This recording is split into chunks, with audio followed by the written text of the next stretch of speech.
ಸಂಭ್ರಮ ಅಂತ ನಮಗಂತೂ ಭಾವಿಸ್ತಾ ಇದೆ. ಸಂತೋಷ ಯಾಕಿದೆ ಅಂತಂದ್ರೆ ಭಾರತ ಉತ್ಕೃಷ್ಟ ಸಂಸ್ಕೃತಿಯಲ್ಲಿ ಹಲವಾರು ಪುಣ್ಯಕ್ಷೇತ್ರಗಳು ಉಂಟು. ಆ ಹಲವಾರು ಪುಣ್ಯಕ್ಷೇತ್ರಗಳಿಗಿಂತ ಎಲ್ಲಕ್ಕಿಂತ ಮಿಗಿಲಾಗಿ ಚಾರ್ಧಾಮ್ ಯಾತ್ರಾ ಅಂತೇಳಿ ತಾವೆಲ್ಲರೂ ಕೂಡ ಕೇಳಿರ್ಬೋದು. ಇವತ್ತು ನಮ್ಮ ಆನಂದ್ ಅವರು, ಆಕಾಶ್ ಅವರು ಭಾಳ ಅದ್ಭುತವಾದಂತಹ ತನ್ನ ಪ್ರಯಾಣ, ಯಾಕಂದರೆ ದ್ವಿಚಕ್ರ ವಾಹನದ ಮೇಲೆಲ್ಲ ಕೇವಲ ಬೈಸಿಕಲ್ ಮೇಲೆ ಕೇದಾರ್ನಾಥನ ದರ್ಶನ ಮಾಡಲಿಕ್ಕೆ ಹೋಗ್ತಾಯಿಲ್ಲ. ಇವತ್ತು ನಮ್ಮೆಲ್ಲರೂ ಒಂದು ಸುದೈವ, ಯಾಕಂದ್ರೆ ಎಲ್ಲ ಯುವಕರು ಕರ್ಕೊಂಡು ಬಂದು ಶ್ರೀಮಠಕ್ಕೆ ಭೇಟಿ ಕೊಟ್ಟಿದ್ದು ಭಾಳ ಸಂತೋಷ ಅನ್ನಿಸ್ತಾ ಇದೆ. ಎಲ್ಲ ಯುವಕರಲ್ಲಿ ಧರ್ಮ ಪ್ರಜ್ಞೆ ಬೆಳೀತಾ ಇದ್ದಿದ್ದು ನೋಡಿದ್ರೆ ನಿಜಕ್ಕೂ ಕೂಡ ಧರ್ಮ ಎಲ್ಲಾದರೂ ಉಳಿದು ಅಂದ್ರೆ ನಮ್ಮೆಲ್ಲ ಯುವಕರ ಕೈಯಲ್ಲಿ ಉಳಿದು ಅಂತೇಳಿ ನಾವಂತೂ ಭಾವಿಸ್ತೀವಿ. ನಿಜಕ್ಕೂ ಒಳ್ಳೆಯ ಕೆಲಸ ಮಾಡ್ತಾ ಇದ್ದಾರೆ ತಾವೆಲ್ಲರೂ. ಮತ್ತೊಂದು, ಎಲ್ಲರೂ ಕೂಡ ದುಡ್ಡು ಹಣ ಇಟ್ಕೊಂಡು ಎಲ್ಲ ಕಡೆಗೆ ಹೋಗಿಬಿಡ್ತೀವಿ, ಆದರೆ ಜೀರೋ ಮನಿ ಟ್ರಾವೆಲಿಂಗ್ ಮಾಡಿ ಕೊಟ್ಟಂಥ ಆಹಾರವನ್ನು ಸ್ವೀಕಾರ ಮಾಡಿ ಇಂಥ ಒಂದು ಪುಣ್ಯಕ್ಷೇತ್ರ ಯಾತ್ರೆ ಮಾಡ್ಕೊಂಡು ಬಂದಿದ್ದು ಭಾಳ ಒಂದು ಶ್ರೇಷ್ಠ ಅನ್ನಿಸ್ತಾ ಇದೆ.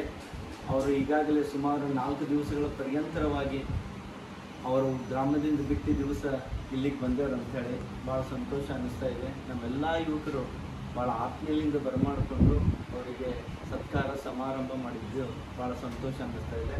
ನನ್ನ ಆನಂದ್ ಅವರಿಗೆ, ಆಕಾಶ್ ಅವರಿಗೆ ಒಂದು ಮಾತು ಹೇಳಕ್ಕೆ ಇಷ್ಟಪಡ್ತೀನಿ. ಮುಂಬರುವ ದಿನಗಳ ಜೀವನದಲ್ಲಿ 4 ಧಾಮ್ ಕೂಡ ತಾವು ಮಾಡಬೇಕು. ಯಾಕಂದ್ರೆ ಒಂದೇ ಧಾಮ್ ಇಲ್ಲ, 4 ಧಾಮ್ಗಳು ಮಾಡ್ಕೊಂಡು ಬಂದ್ರಂದ್ರೆ ಪುಣ್ಯದ ಆಶೀರ್ವಾದ ತಮಗೆ ಲಭಿಸ್ತದೆ ಅಂತೇಳಿ ಭಾಳ ಸಂತೋಷ ಅನ್ನಿಸ್ತಾ ಇದೆ. ನಾನು ಎಲ್ಲರಂಥ ಈ ಸಂದರ್ಭದಲ್ಲಿ ಯುವಕರಾಗಿರುವಂಥ ಎಲ್ಲರಿಗೂ ಒಂದು ಮಾತು ಹೇಳ್ತೀವಿ, ಏನಂದ್ರೆ ಧರ್ಮ ನಮಗೇನು ಕೊಡ್ತಂತೇಳಿ ವಿಚಾರ ಮಾಡೋಕ್ಕಿಂತ ಧರ್ಮಕ್ಕೆ ನಾವೇನು ಕೊಡ್ತೀವಿ ಅಂತೇಳಿ ವಿಚಾರ ಮಾಡಿದಾಗ ಮಾತ್ರ ಧರ್ಮ ಉಳಿತದೆ, ಧರ್ಮ ಬೆಳೀತದೆ.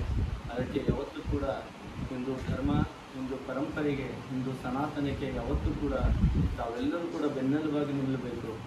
ಯಾವುದೇ ಕೂಡ ಜಾತಿ ಮತಗಳನ್ನು ಬಿಟ್ಟು ನಾವೆಲ್ಲರೂ ಹಿಂದೂ ಎಂಬ ಭಾವನೆ ತಮ್ಮೆಲ್ಲರ ವ್ಯಕ್ತಿತ್ವವನ್ನು ಬೆಳೆದಾಗ ಮಾತ್ರ ಹಿಂದೂ ಸಮಾಜದ ಅಭಿವೃದ್ಧಿ ನಾವೆಲ್ಲರೂ ಮಾಡ್ತೀವಿ.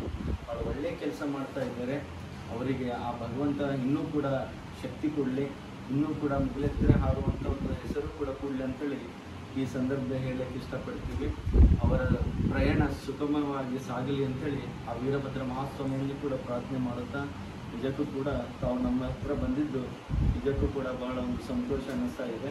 ತಾವು ಇದೇ ರೀತಿ ತಮ್ಮ ಪ್ರಯಾಣದಲ್ಲಿ ಯಾವುದಾದ್ರೂ ಒಂದು ತೊಂದರೆ ಬಂದರೆ ಇಲ್ಲಿರುವಂಥ ಯಾವುದೇ ಕಾರ್ಯಕರ್ತರಿಗೆ, ನಮ್ಮ ಮುನ್ನಾಬಾದ್ ಯುವಕರಿಗೆ ಕರೆ ಮಾಡಿ ನಮ್ಮ ಜೊತೆ ನಾವು ಕೂಡ ಇದ್ದೀವಿ ಎಂಬ ಆಶಾಮನುಭವದ ಮಾತನ್ನೇ ಹೇಳಿ ನಮಗೆ ಮತ್ತೊಮ್ಮೆ ಮಗದೊಮ್ಮೆ ಆ ಭಗವಂತ ಪರಮದಯಾಳು ಪಾರ್ವತಿ ಪರಮೇಶ್ವರರು ವೀರಭದ್ರ ಮಹಾಸ್ವಾಮಿ ಎಲ್ಲರಿಗೂ ಇವರು ಆಯುರ ಆರೋಗ್ಯ ಐಶ್ವರ್ಯ ಸಿರಿ ಸಂಪತ್ತನ್ನು ಖಂಡಿತ ಕಾಪಾಡಲಿ ಎಂಬ ಮಾತನ್ನು ಹೇಳಿ ನಿಮಗೆ ಶುಭವಾಗಲಿ ಎಂಬ ಮಾತನ್ನು ಹೇಳಿ ಹಾರೈಸುತ್ತೇವೆ. ಶುಭ